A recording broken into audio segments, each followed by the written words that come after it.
What if the dream you outgrew was never failure? It was an invitation. And when the world told her it was too late, she built a club to prove otherwise. This is what happens when a woman stops asking for permission and starts writing their own second act. Ever feel like life passed you by while you were being responsible?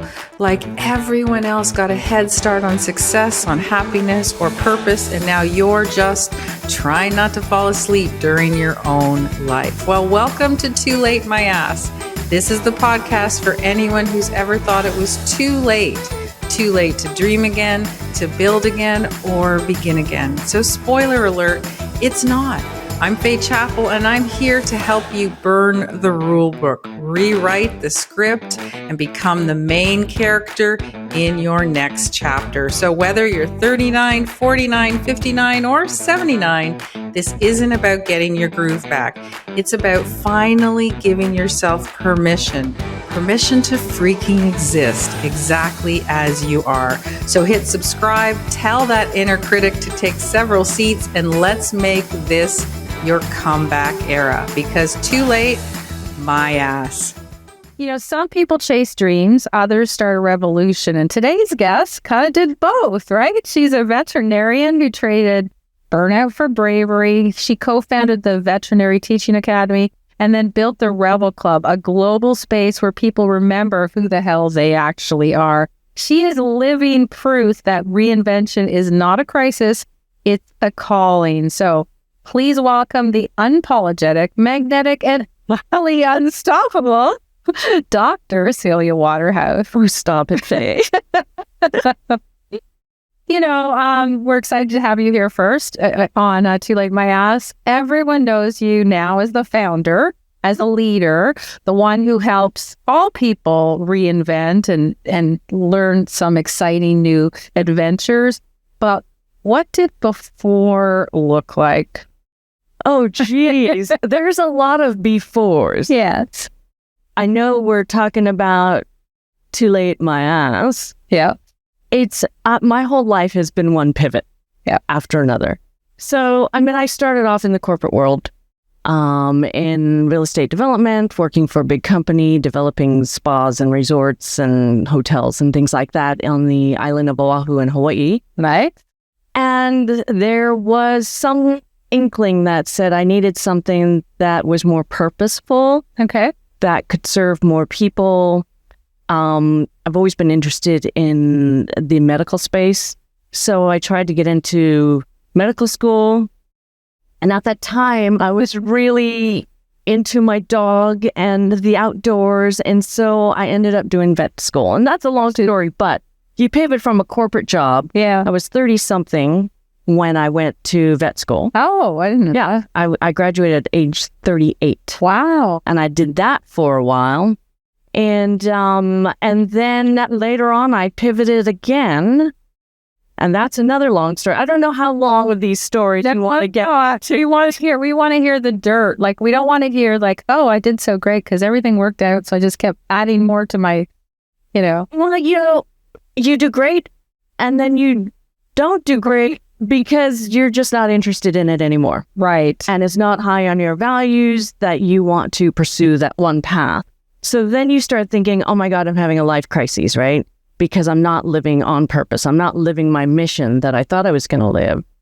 And that's when you say, okay, what is it that's important to me right now? Right. And then you have to dial down and try to figure that out. Ask yourself a series of pertinent questions and do a lot of soul searching and be totally honest with yourself of what's important to you right now. Because values change all the time. So what was the point where you just said, you were in between your phase, corporate, and you're in between that and going to vet school, right?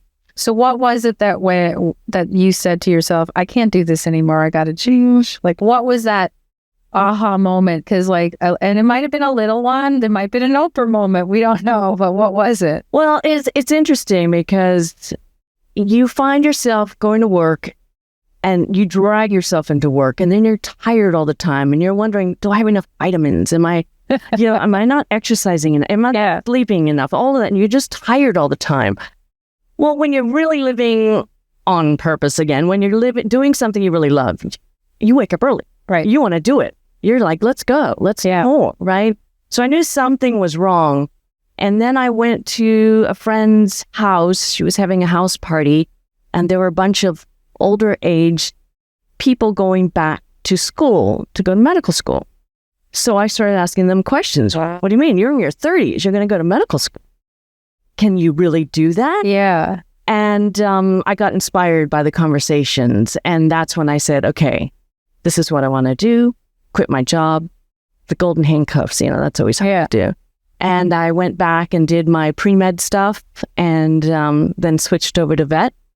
And were you scared about when you first went into the classroom? Were you or were you excited or were you scared? Well, it's a little bit of both. I mean, you're terrified because you're like, what have I done? Like I gave like everything. Really? My parents are like, really?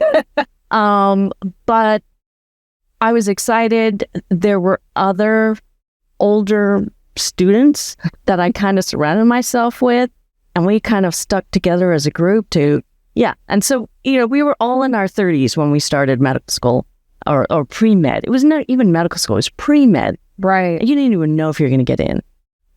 So I was terrified, but at the same time I felt empowered, I felt refreshed, I felt inspired, and I could see my whole future in front of me. So so you saw that,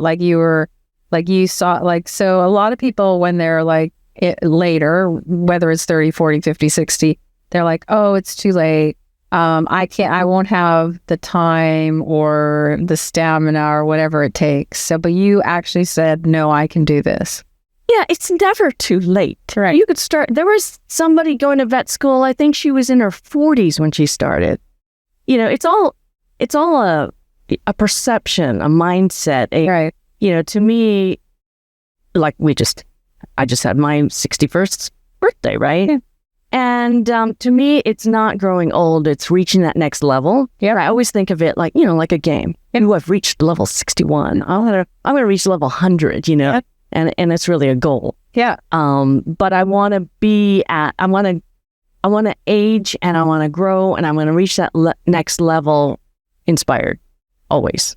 So what was the scariest part for you of saying, okay, I'm going to do this? Well, the truly like when nobody else was listening and you were just to yourself, what were you most scared of?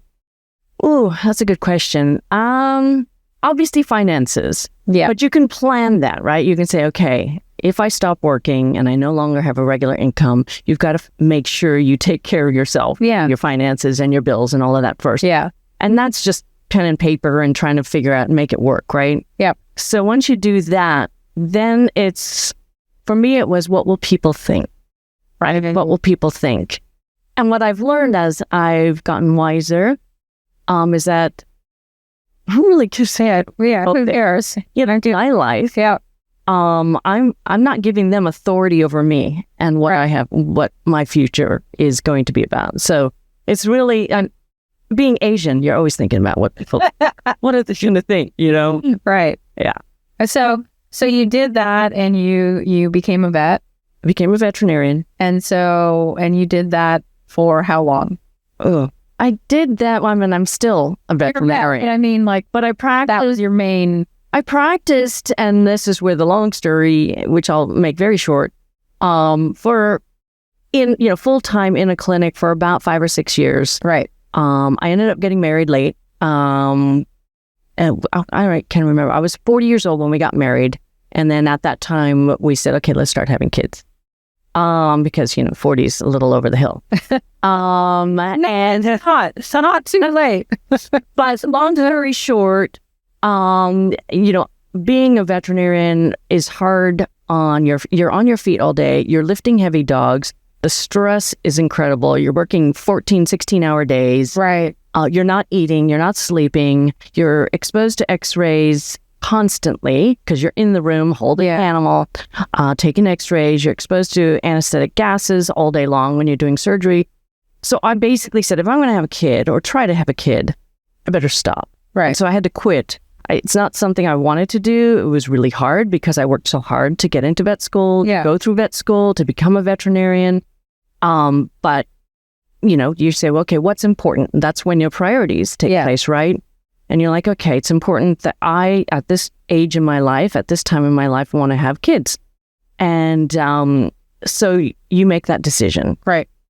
And then from there, we tried for several years.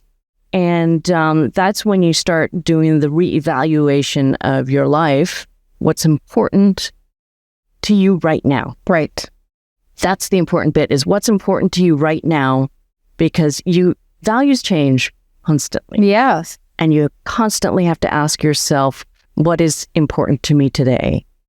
And sometimes it changes next week. Sometimes it changes next year. Mm-hmm. And that's when, you feel like you're going through a life crisis, like I said earlier.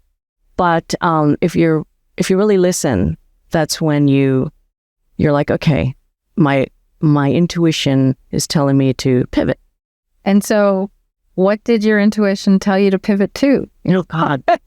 Well, what's interesting is, okay, so now I'm stuck at home, right? Yeah. And trying to relax. Just relax, right? Have balance about anything. Just it'll all happen, right? And then you start thinking, well, what is important? And I mean, if we want to go down, the fertility mind game, right, that plays with you, you say, what is it about parenthood or motherhood that is important to me? And, some people say it's growing this living being right in your body. That didn't really appeal to me. I was fine with getting a surrogate, because if that was the way we had to go, I was like, okay. Yeah. Anyone who's had a kid doesn't care about that part anymore. Was it, I want to nurture this baby, and take care of this little thing. And I was like, I'm not really a fan of babies, You're like, you have to be totally honest. And, it's sometimes hard to be honest because it sounds a bit. And that's what this show's about. It's about being honest. Being honest and being authentic to yourself, right? Yeah. What was important in the end was being able to, it was the young adults, the teens and young adults that I wanted to inspire and share my wisdom with. Right. And being able to have these intelligent, inspiring conversations with the young adults. So in the end, I mean, I do a lot with the the Colorado University system. I'm a trustee. I'm on the College of Music Advisory Board. I do a lot with these kids, right, the young adults. Yeah. And that is my way of parenting. Right. But I get to do it on a larger scale. Yeah. And when you think about parenting and nurturing, that has been what has driven me to all these other.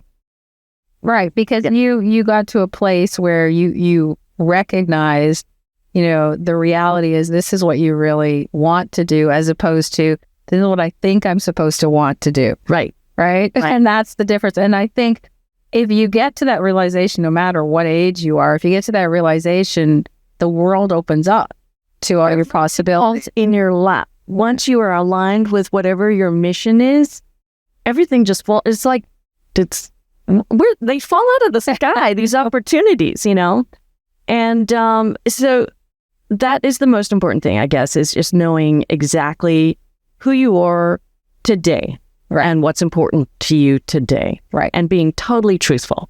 So you decided, I guess, you wanted to help others, which was great. And at the same time, using your background, you decided to not go back into a clinic, but to co-found the VTA Veterinary Teaching Academy, right, with your husband, who's also a vet. Yep. And what made you decide to like you could do this online instead of going into a clinic? Well, having your clinic, you're basically married to the bricks and mortar, and you can't leave. You cannot. Right. And one of the things that I had to dive deep is what was important to me was the freedom of time, right, and spontaneity, freedom of travel. I wanted to be in control of that, at least.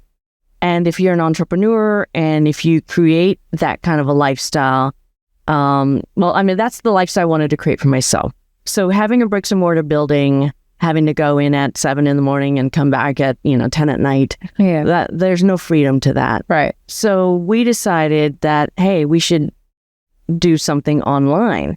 We were exposed to a few digital marketers and were inspired by what they were doing, and they seemed to have a freedom of their time. Yeah. But what you don't realize is when you're an entrepreneur, Hey, there's no freedom. So, but like, it's nice to say so in the landing pages and ads that, hey, never work again. Yeah. Well, we never turn up for it. No. So, yeah. So we were inspired by, I think there were a few top, the top, like Brendan Burchard, Brian Dice, all these digital marketers out there way back when where we were like, wow, we want to do that. We want to be on that first boat with digital marketing. And so we just started to think, what do we want to teach? What do we want to share with the world? And that's where we took it. And we're like, okay, let's give it a go. Yeah. Because what do we have to lose? That's great. Right? That's great. So you're still doing it, obviously, but you were doing it. And so all of a sudden, you are a typical entrepreneur with shiny ball syndrome, and you decided, I just want to add something else to my repertoire. So you founded the Rebel Club. How did that come? First of all, tell everyone what it's about and where the hell did that come? Oh my God. So the Rebel Club, and we are now doing also the Overland Van Club. Right. The Rebel is a model that Winnebago makes. It's a Sprinter van, essentially an RV. It's got a shower, a bathroom, a kitchen, refrigerator, the whole bit. Yeah. And it was one of the first big manufacturers to create this model of a Sprinter van. And John and I, we moved to Colorado. We're thinking we're going to be those people. We're going to buy a tent. We're going to go hiking. We're going to enjoy the outdoors. And I remember we were putting together, we had an SUV and we put a tent in there and put the dogs in there and packed our food, the whole bit. And we said, okay, let's just go. And then it started raining. And then when we got to camp, there was a moose running loose and some strange people in the site next to us. And we're like, let's just go home. Yeah. So that's when we realized we needed something a little bit, we felt safer in a van. There's a few other stories which I won't get into, but in the end, we ended up getting this van. Right. But when we got the van, we thought, we have no friends to travel with, right? Yes. Because no one wants to travel in a van. That's our age. And so we're like, well, let's just start a club. Yeah. And so, okay, that's what we did. So this is Ente. Is our buddy Ente? Hey, baby. Hey, baby. Celia attracts all dogs. So you just said, let's just start a club. Did you have a goal? Did you have a monetary goal, or was it just to meet people? You can't go into something with a monetary goal. It just won't work. You have to have a purpose of why you want to do it. You can't just say, I want to make $1 gazillion. I'm going to start this club and I'm going to make this money. No, you have to say, I want to have an inspiring life. I want to lead an inspiring life. I want to meet inspiring people. I want to go to inspiring places. That's what drives you and that's what keeps you in it, because doing this, being an entrepreneur it's not easy. No. There's ups and downs and you have to be willing to go through anything. Right. To get there. And the money's not going to drive you. Right. And so you started this in your 50s? Let's see. I'm 61 now. It was 2021, something like that. Right. But we got the van in 2018. So, I was heading into my 60s for sure. And when we started. What made you think, because that's kind of the theme of our podcast, that it was not too late? Well, those words just don't exist. No. Everyone in our club is my age or older. Right. Right. So, and they want to travel to fun, interesting places, inspiring places, and meet fun people, like-minded people. So it's never too late. What's too late is if you wait and you're broken. Right. You've got some disease, you've got some, arthritis sets in. Yeah. That's too late. Right. You just have to do it. Just go. And you weren't scared. It wasn't perfect, obviously. Nothing's ever perfect. It's still not perfect. No. So we have these conversations a lot that, you know, it's never perfect. You still launch because like you didn't really have a big funnel or anything to say, hey, I want to do this club. Yeah. You did it because you wanted to. And I find that fascinating. It's kind of like how I started this podcast is I just wanted to do something that I like to do. Yeah. As opposed to something that somebody thinks you should do. Yeah. Yeah. And so you've been to a lot of adventures with the club. Yep. Where have you gone with that? Well, we're still on our adventure. Yep. We are winding down our 8-week trip. It'll be 8 weeks this week. Right. Okay. We first went to Dallas for a working dog conference because we're still in the veterinary field. Yes. And creating veterinary programs and products. And then from Dallas, Colorado to Dallas. And then from Dallas, we drove to Nova Scotia, Newfoundland, had a rally over there. Wow. While we were doing the rally over there, I was coordinating training in Moab with my trainers and the Albuquerque Balloon Fiesta. We had a group of 20-something vans go over there. So you're still working. You're still creating these inspiring trips that people they just loved. Both of them, the Moab and the Albuquerque Balloon Fiesta turned out really well this year. They always do because and you can't go wrong with Moab and Balloon Fiesta.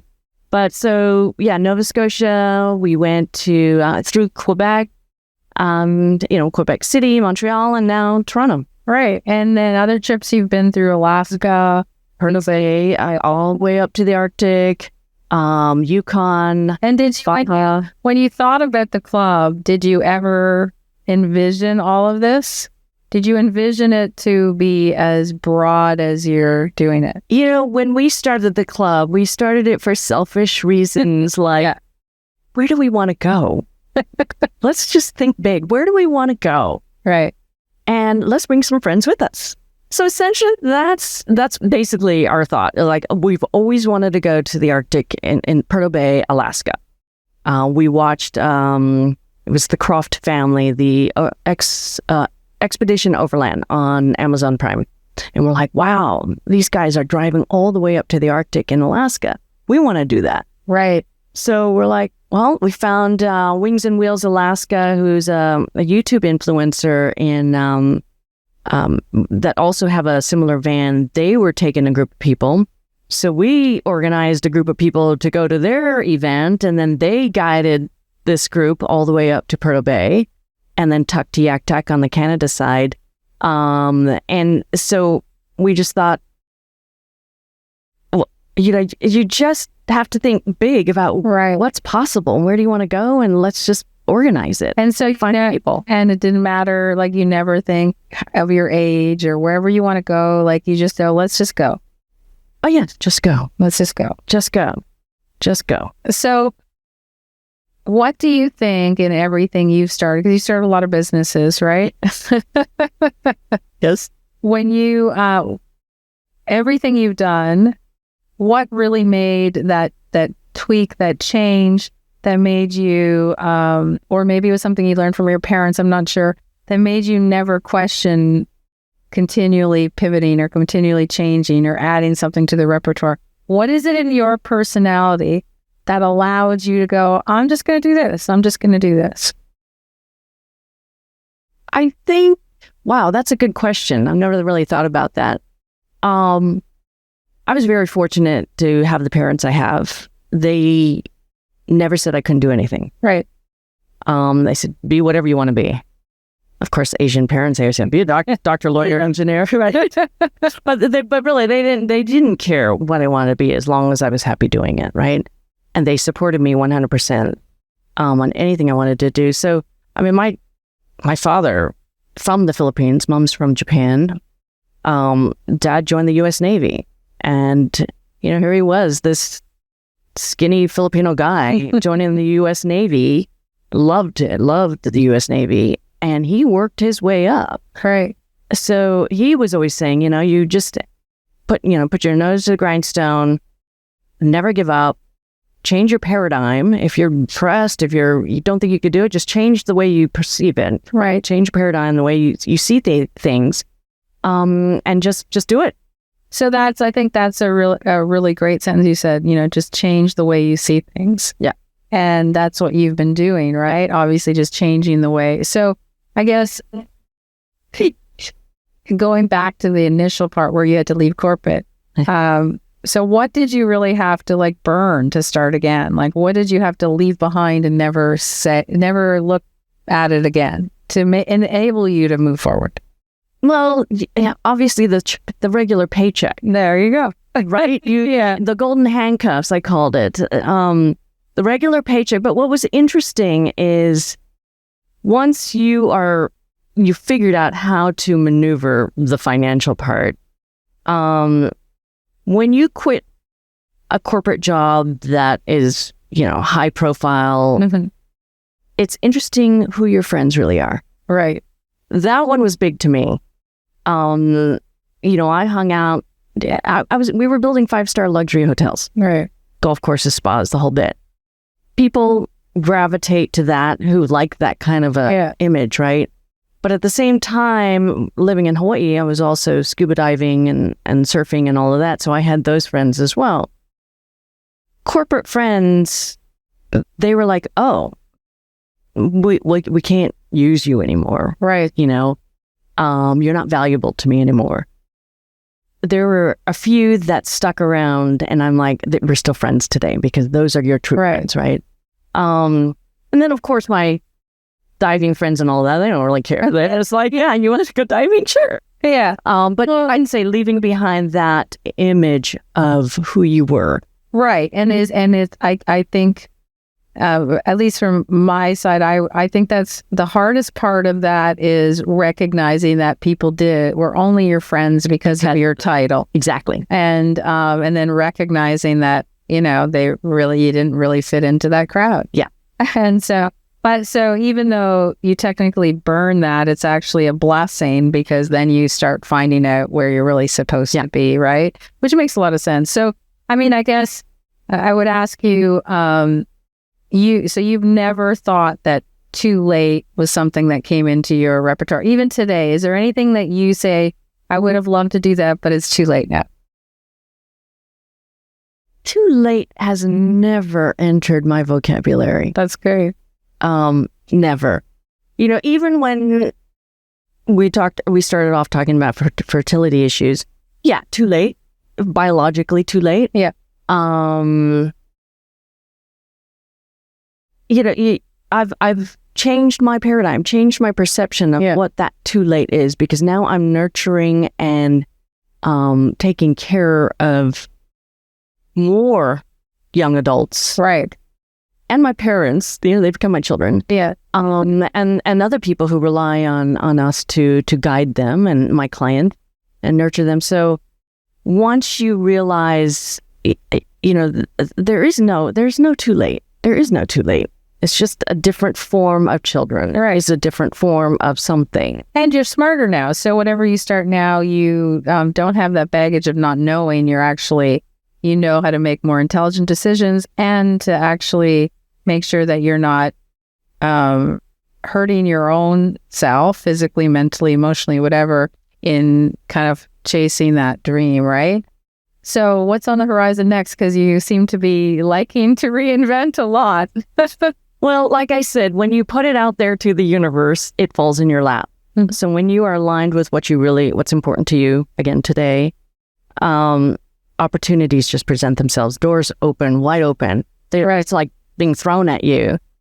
So we're looking into a veterinary and medical technology device, quantum canine, for working dogs and for the consumer market, for pet dogs and for improving. Yes, Ente, I know, right? I'm like, so what happens when you have a vet and as your guest? So basically improving the health of dogs globally. Which is like, if you could look at yourself when you were just going to vet school, you would have never envisioned this life. No. You go to vet school thinking I'm going to become a vet. Yeah. But really what vet school teaches you is a process. Right. And you use that process in anything you do, whether it's with an animal health program or not. So basically, the bigger you think, the more people you serve, and the more people you touch, and the more animals' lives you save. Right. So, I mean, that's where we're at right now is okay, how can we affect how can we serve the most amount of people globally, you know?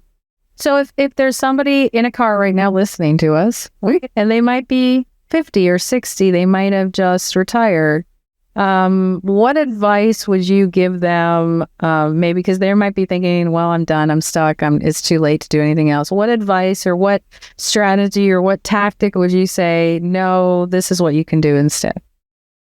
Well, I would never tell anyone this is what you can do instead. Right. I would ask them,